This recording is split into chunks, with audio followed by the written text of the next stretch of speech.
Hello friends, and welcome back to Random Hearts. Today I want to share with you a casserole dish that I make on a regular basis, especially on busy nights like tonight.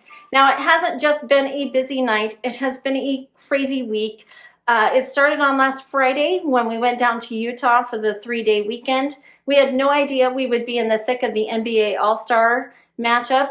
And so we were down there for new phones, and we are actually recording on that new phone right now. If you like the video quality of what you are seeing today, please let me know in the comments. If you don't like it, I don't want to hear about it because we spent a lot of money trying to fix this camera issue and get phones at the same time. So we were down in Utah. We came back on Monday, and I had dental appointments all day Tuesday. So that was a busy day. And then yesterday we got hit with a huge blizzard and spent the better part of the day digging ourselves out from huge piles of snow.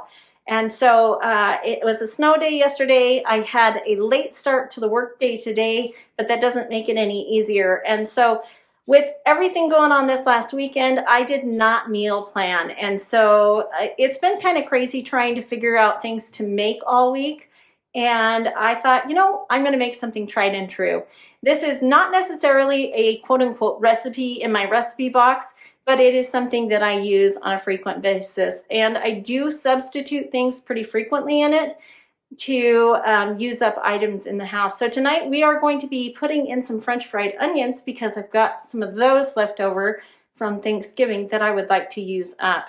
And so let's just get started with our cheesy tuna casserole. Here is what you will need for tonight's dish. You are going to need approximately 3 cups of uncooked pasta. I am using elbow macaroni tonight, but I have used spiral in the past. You will also need a 6.4 ounce pouch of tuna. You can use the canned tuna, just make sure you drain it. And you can also use a small pouch, but be aware that you will not have as much protein in the dish. You will need 1 tablespoon of butter, 1/4 cup of sour cream, 10.5 ounce can of condensed cream of mushroom soup, approximately 1/2 cup of onion, some cheddar cheese. This is approximately 8 ounces of cheddar cheese. Tonight I am using the steakhouse onion, but typically I just use sharp cheddar. You will need some salt and pepper to taste. And we are going to top this with some French fried onions tonight. Typically, I do not have French fried onions in my house, so this is an addition tonight that is not typical, but I needed to use them up. Most of the time, I will use cracker remnants or crumbs and chips that are at the bottom of a bag. So this is what we'll need for tonight's dish. Let's get started. We are going to get started by getting our oven preheating at 350 degrees and a large pot of water boiling for our pasta. So I've got a large pot of water going right here. We'll get that going and then we'll be ready to cook the pasta. All right, my water is boiling. I'm going to turn it down a little bit and I'm actually going to remove the lid. And I'm going to add in all of that pasta. Now that is a pretty hefty amount of pasta. I do realize that. We're going to cook this for about 8 minutes or until it is al dente. We don't want to overcook it because this does get cooked for about 30 minutes in the oven as well. So we're going to go ahead and let that come back up to a boil. All right, this has been going for about 7 minutes now. I think my pasta is just about done. I am going to give it a little bit of a taste test here. Yep, that's perfect. I'm going to quick drain this. Now, I did not turn off the burner for a reason because we are going to be using this same pot, same burner for the rest. I'm going to put that 1 tablespoon of butter into my pan that I just drained my pasta out of. And then we're going to add in our onions to that melted butter. And we're going to get those browning up a little and becoming translucent.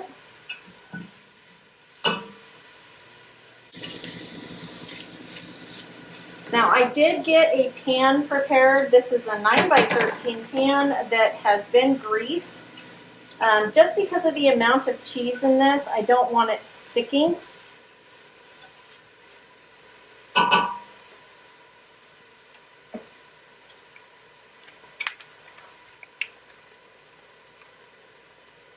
I'm going to get our tuna opened up here. Like I said, if you are using canned tuna, you will want to make sure that you have drained all the water off of it. There is a little bit in this pouch, but it's not enough for me to be concerned with.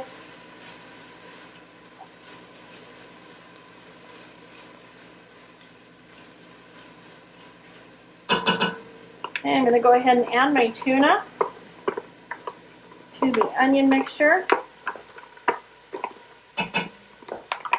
I would like my onions to cook down just a little bit more,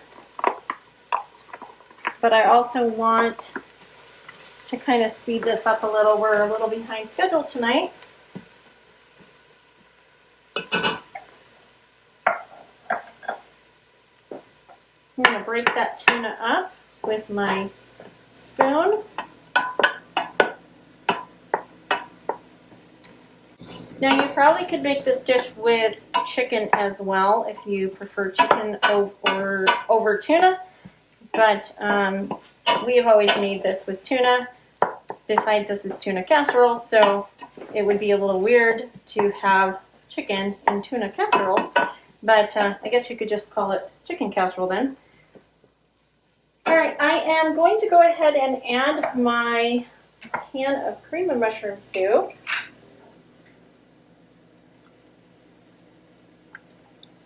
The entire can is going in there undiluted, so it's still in its condensed form.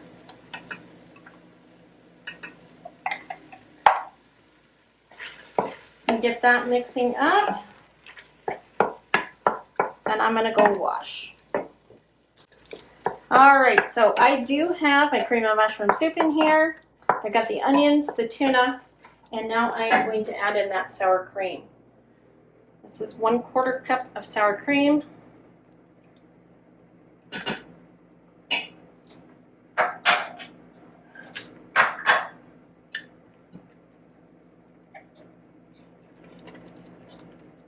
And I'm actually going to switch over to this spatula.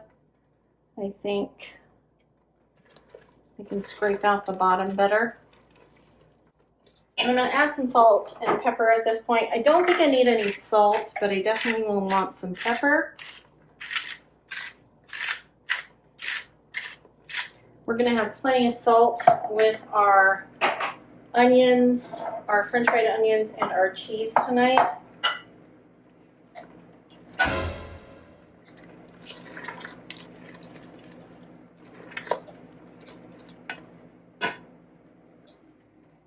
I am going to put in almost all of this cheese at this point.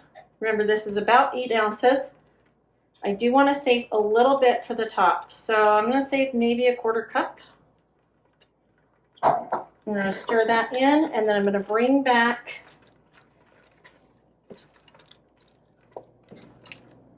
my pasta, and I'm going to add in a vegetable tonight. I was not going to at first, but I think I'm going to add in some peas. I'm going to add in this is a 10-ounce bag of frozen peas directly to that sauce. Now I'm going to watch this because if it needs some milk, I will add a little bit of milk. And it looks like I might need to add a little bit.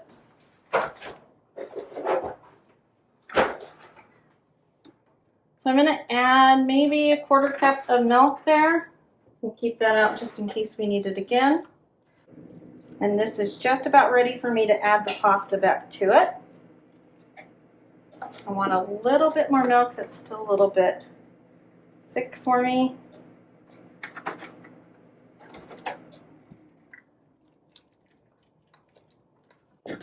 Okay, that looks good. I'll get the pasta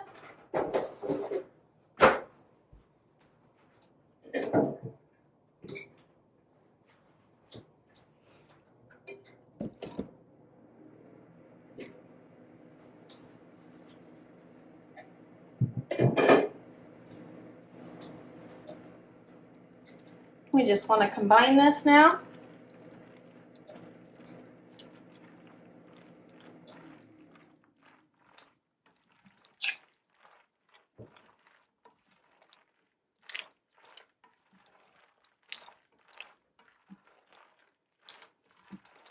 I'm going to turn the heat off.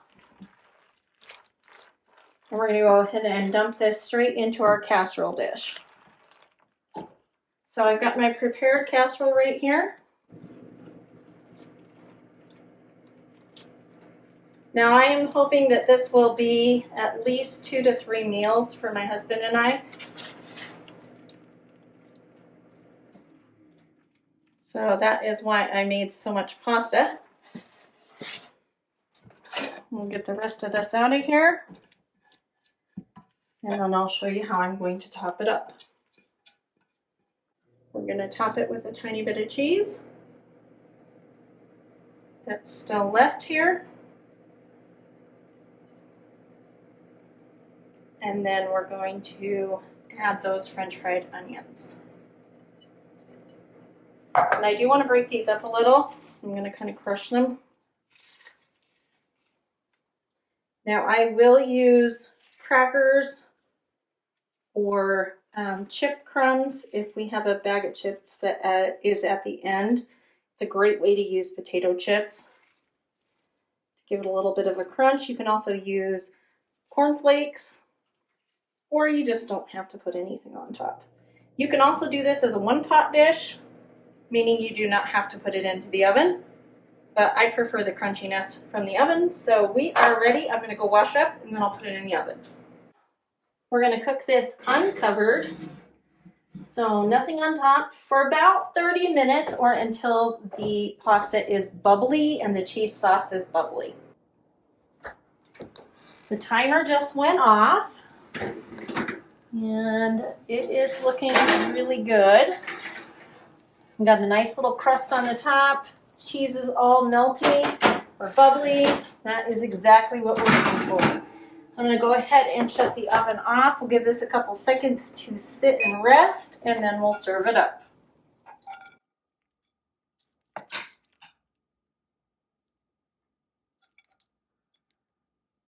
Well, friends, that's going to do it for us tonight. We made cheesy tuna casserole.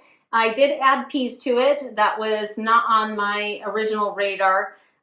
Typically I do add a vegetable to this dish, but for ease of making the recipe for you guys, I decided I wasn't going to do that. Then at the last minute I changed my mind, which is typically how I cook. I just kind of go for whatever. And so yeah, I will try to get the full recipe for this into the description. But like I said, I pretty much dumped this recipe. And a lot of times we will put broccoli in here or peas. Those are the two vegetables that we like in the tuna casserole. You're not a big fan of peas. I tolerate peas, but honestly, I've learned to eat just about anything. He has. And I appreciate that because he's going to have to cook it if he doesn't eat it. So... But anyway, so we appreciate you guys being here. We appreciate all of our new subscribers. We hope you're having a lovely day wherever you are, and we'll talk to you soon. Bye. Bye.